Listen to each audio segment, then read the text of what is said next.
अस्सलाम वालेकुम खातिन हज़रात। रिलीजन अल्लाहु अकबर एक बड़ा ही सेंसिटिव टॉपिक जो कि दंगे भी करा देता है और सुलह भी, जो कि लोगों को जोड़ता भी है और तोड़ता भी है। अगर वो एक हिंदू बालिका को ले जाएंगे तो कम से कम 100 मुस्लिम बालिकाओं को, अगर एक हिंदू को मारेंगे तो 100 को हम भी जो कि लोगों के बीच प्यार भी पैदा कर देता है और नफरतें भी। ये रिलीजन ही है जिसकी वजह से लोग कत्ल करते भी है और कत्ल होते भी है। एक रिपोर्ट बताती है कि वर्ल्ड पॉपुलेशन में से 87% लोग किसी ना किसी रिलीजन को फॉलो जरूर करते हैं, जिसमें से क्रिश्चियनिटी को 2.63 बिलियन लोग फॉलो करते हैं, इस्लाम को 2.05 बिलियन लोग, हिंदुइज्म को 1.2 बिलियन लोग और बुद्धिज्म को 500 मिलियन लोग। ये वो 4 बड़े रिलीजन है जिनके काफी सारी तादाद में फॉलोवर्स है। लेकिन क्यों हमें किसी भी रिलीजन को फॉलो क्यों करना चाहिए?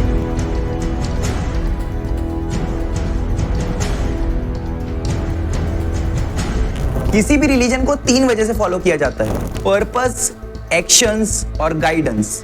ये वो 3 चीजें हैं जो एक इंसान को जिंदगी सही तरीके से जीने के लिए बहुत जरूरी है।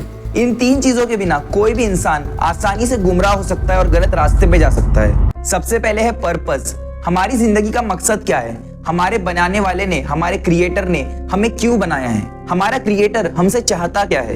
क्या हम इसीलिए दुनिया में भेजे गए हैं कि हम 60-70 साल जिए, जो चाहे वो करे और एक दिन मर जाए? या फिर हमारा कोई पर्पस है जो कि हमें गॉड ने बताया है? अगर हम एथियस्ट के पॉइंट ऑफ व्यू से देखते हैं तो हम कोइंसिडेंटली पैदा हो गए और एक दिन हमने मर जाना है बिना किसी पर्पस के। लेकिन अगर देखा जाए तो ये बात ही काफी इलॉजिकल है, क्योंकि इस दुनिया में जो भी चीज एग्जिस्ट करती है उसका कोई ना कोई एक पर्पस होता है। अगर मैं एग्जांपल दूं तो एक पेन का पर्पस है उससे लिखा जाए, एक घड़ी का पर्पस है कि उसमें टाइम देखा जाए, वैसे एक घर का पर्पस है कि उसके अंदर रहा जाए। तो जब आर्टिफिशियल चीजों का कोई ना कोई पर्पस हो सकता है तो क्या इंसान का कोई पर्पस नहीं है? लेकिन हमारी जिंदगी का असल पर्पस क्या है वो हमें रिलीजन बताएगा। लेकिन जो भी कोई रिलीजन फॉलो करता है वो अच्छी तरीके से जानता है कि हमारा एक गॉड है, हमारा एक क्रिएटर है जिसकी तरफ हमें वापस लौटना है, जिसके सामने हम मरने के बाद फिर जिंदा किए जाएंगे। अगर इस्लाम, क्रिश्चियनिटी और हिंदुइज्म के मुताबिक देखा जाए तो इंसान का मेन पर्पस है कि वो खुदा की इबादत करे और खुदा को ग्लोरीफाई करे, उसकी शान बयान करे और साथ ही साथ हियर आफ्टर की, मतलब आखिरत की तैयारी करे।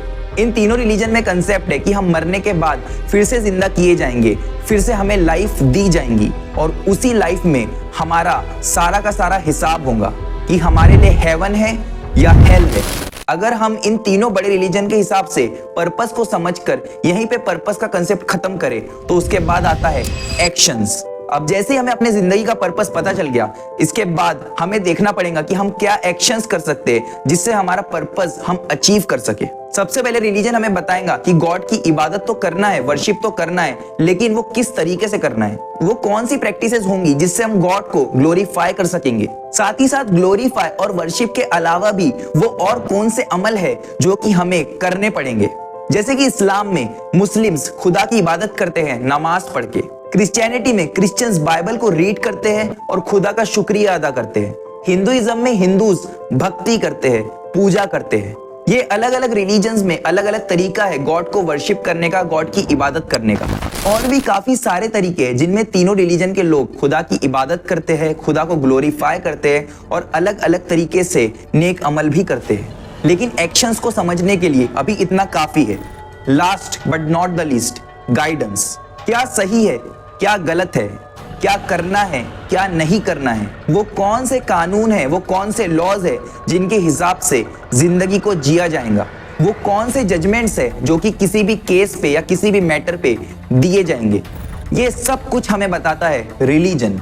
एक एग्जाम्पल से समझते हैं। अगर मैं पूछता हूँ कि किसी को अपने रिलीजन में कन्वर्ट करना सही है या गलत है, तो आप में से काफी सारे लोग बोलेंगे कि किसी को अपने रिलीजन में कन्वर्ट करना अगर कंसेंट भी हो तो बिल्कुल सही है, इसमें कोई हर्ज नहीं। लेकिन आप में से ही काफी सारे लोग बोलेंगे कि इसकी जरूरत क्या है? अगर कोई एथिस्ट है या फिर कोई और रिलीजन फॉलो करता है तो उसे अपने धर्म में, अपने रिलीजन में कन्वर्ट करने की बेवजह क्या जरूरत है? लेकिन इसी बात का तो झगड़ा है। अगर हर कोई एक रिलीजन पे जमा हो जाए, एक धर्म पे जमा हो जाए, तो रिलीजन को लेके कोई भी झगड़ा, कोई भी फसाद होगा ही नहीं। हाँ, हो सकता है थोड़े बहुत इख्तिलाफ रहे, थोड़े बहुत डिसएग्रीमेंट रहे, लेकिन जो बड़े बड़े झगड़े आज हमें देखने को मिलते हैं ये बिल्कुल नहीं होंगे। और हर कोई एक रिलीजन पे कैसे जमा होगा? कन्वर्जन के जरिए। Say, I bear witness I bear witness that there is there is no one no one worthy of worship worthy of worship except Allah. except Allah. And I bear witness I bear witness that the Prophet Muhammad, that the Prophet Muhammad, peace be upon him, peace be upon him, is the messenger of Allah. is the messenger of Allah. Allahu Akbar. क्योंकि हर religion के लोग कहते हैं हमारा religion best है, हमारे religion की teachings best है, लेकिन ये हमारी ड्यूटी है कि हम ये फाइंड आउट करें कि कौन सा रिलीजन असल में हक है, असल में ट्रू है, और कौन सा रिलीजन ह्यूमैनिटी के लिए सबसे बेस्ट है। तो किसी को अपने रिलीजन में कन्वर्ट करना प्रूफ के साथ, समझा के, ये गलत नहीं है, लेकिन किसी को कन्वर्ट करना फोर्सफुली ये बिल्कुल गलत है। ऐसे ही मुझे बताइए, क्या चोरी करना सही है या गलत है? अब आप में से हर कोई कहेगा कि चोरी करना बिल्कुल गलत है, लेकिन मैं पूछता हूं क्यों? चोरी करना आखिर गलत क्यों है? क्योंकि एग्जाम्पल के तौर पे अगर मैं चोरी करता हूं तो इसमें मेरा दुनियावी, वर्ल्डली कोई भी नुकसान नहीं होगा, मेरा तो फायदा ही फायदा है। अगर हम एथियस्ट की बात माने तो एथियस्ट हर चीज को साइंटिफिकली तोलता है, लेकिन अगर एथियस्ट से पूछा जाए चोरी करना सही है या गलत है, तो एथियस्ट साइंटिफिकली कभी भी ये प्रूफ नहीं कर सकते कि चोरी करना गलत है। क्योंकि अगर मैं चोरी करता भी हूं तो इसमें मेरा साइंटिफिकली कोई भी नुकसान नहीं है। हाँ, लॉस आगे वाले का जरूर है, लेकिन मेरा नहीं है। तो कोई भी कैसे प्रूफ कर सकता है कि चोरी करना असल में गलत है? ये हमें सिर्फ और सिर्फ रिलीजन बताता है कि चोरी करना गलत है, और अगर कोई चोरी करता है तो उसे मरने के बाद आखिरत में, हियर आफ्टर में जरूर सजा मिलेगी। अब अगर कानून की बात करें, रूल्स और रेगुलेशंस की बात करें, तो ये रिलीजन ही है जो हमें बताता है कि हमें किस लॉस के साथ अपनी जिंदगी को जीना चाहिए। जैसे कि हर कंट्री का कोई ना कोई लॉ होता है, वैसे ही गॉड, हमारे क्रिएटर जिसने हमें बनाया है, उसके लॉज इंसानियत के लिए सबसे परफेक्ट लॉज है। जहां पे कंट्री कहती है होमोसेक्सुअलिटी अलाउड है, रिलीजन कहता है ये अलाउड नहीं है। जहां पे कंट्री कहती है कि अल्कोहल अलाउड है, वहां रिलीजन कहता है ये जायज नहीं है। जहां पे कंट्री कहती है फॉर्निकेशन और एडल्ट्री अलाउड है, रिलीजन कहता है कि ये प्रोहिबिटेड है।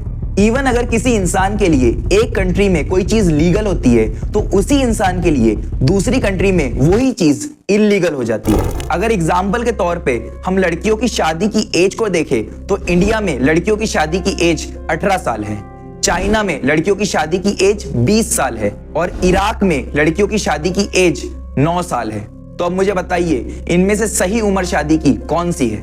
एक इंसान ये कैसे समझ सकता है कि उसके लिए क्या सही है और क्या गलत है? अगर हम ये इंसानों पे छोड़ दें कि क्या लीगल होना चाहिए और क्या इलीगल होना चाहिए, तो हर कोई इंसान अपने डिजायर्स के हिसाब से, अपनी ख्वाहिश के हिसाब से किसी चीज को लीगल और किसी चीज को इलीगल कर देगा। और हो सकता है जो चीज आपके लिए लीगल हो, दूसरे के लिए वो इलीगल हो, और हो सकता है जिस चीज को आप लीगल समझे, दूसरा उस चीज को इलीगल समझता हो। So what's the criteria? एक क्राइटेरिया क्या होना चाहिए, ये हमें रिलीजन बताएगा। अगर अब जजमेंट की बात की जाए, तो किसी भी मैटर में या किसी भी केस में क्या जजमेंट पास किया जाना चाहिए? जैसे कि अगर कोई चोरी करता है, मर्डर करता है, रेप करता है, तो उसके लिए क्या पनिशमेंट तय की जानी चाहिए? इनकी हर कंट्री में पनिशमेंट्स अलग अलग है। अगर हम एक एग्जांपल के साथ समझे, तो ईरान में औरतों के लिए हिजाब पहनना मैंडेटरी है, लेकिन सऊदी अरेबिया में औरतों के लिए हिजाब पहनना मैंडेटरी नहीं है, लेकिन उनसे एक्सपेक्ट किया जाता है कि वो ड्रेस मॉडेस्टली करे। लेकिन यही हम जब यूएसए को देखते हैं, तो ना वहां पे हिजाब पहनना मैंडेटरी है और ना ही वहां पे मॉडेस्टली ड्रेस करना मैंडेटरी है, बल्कि वहां पे लीगल है कि औरतें अंडरगारमेंट्स पे भी घर से बाहर निकल सकती है, और इसी को वो मॉडेस्टली ड्रेस करना समझते हैं। अगर इससे कम कुछ है तो फिर वो इलीगल है, और आप समझ सकते हैं कि इससे कम क्या हो सकता है। लेकिन कुछ जगह तो इससे एक हाथ और आगे जाती है, जैसे कि काफी सारे बीचेस है जहाँ पे सोशल न्यूडिटी बहुत कॉमन है और लीगल भी है। जैसे कि फ्रांस का कैप डी एग्डे बीच, जहाँ पे सोशल न्यूडिटी बिल्कुल कॉमन है, इवन लीगल है, और वहां पे लोग बिल्कुल न्यूड वॉक करते हैं। जी हाँ, बिल्कुल सही सुना आपने। और इसी तरीके से स्पेन में ला सलवाहे बीच, जहाँ पे सोशल न्यूडिटी बिल्कुल कॉमन है, इवन लीगल है, और लोग वहां न्यूड होके वॉक करते हैं, न्यूड होके मिलते हैं। इसी को वो मॉडेस्टी समझते हैं। तो अब मुझे बताइए, असल में मॉडेस्टी की डेफिनेशन क्या है? कौन ये डिफाइन करेगा कि मॉडेस्टी असल में कहते किसे है? हिजाब पहनने को, या सिर्फ मॉडेस्टली ड्रेस करने को, या फिर अंडरगारमेंट्स में घूमने को, या फिर सोशल न्यूडिटी को?